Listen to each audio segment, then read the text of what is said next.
ব্যস্ততম বেলুড় স্টেশন রোডে পথ অবরোধ। মহিলাদের দীর্ঘদিন জল জমে থাকা এবং রাস্তা সারাইয়ের দাবিতে পথ অবরোধ করে বিক্ষোভ। বালির বিধায়ক রানা চট্টোপাধ্যায়ের নিজস্ব বুথ এলাকায় দীর্ঘদিন রাস্তা খনাখন্দে ভরা, রাস্তা চলাচলের অযোগ্য, তার উপর এখনো জমে রয়েছে বৃষ্টির জল।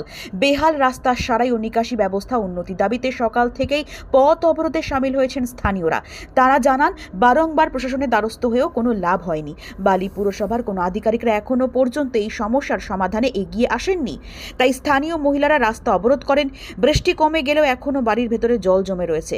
বেলুড় স্টেশন রোড, খামারপাড়া, সরস্বতী ব্যায়াম সমিতি প্রভৃতি অঞ্চলে মানুষরা জল যন্ত্রণায় ভুগছেন।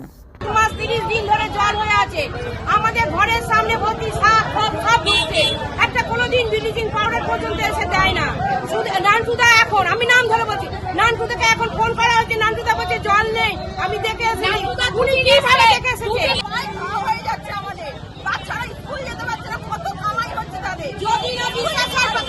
আপনাদের দাবিটা কি? বাংলা স্কুলের কাছে বাড়িগুলোতে চলুন, জলে ভর্তি, গন্ধ ছাড়ছে।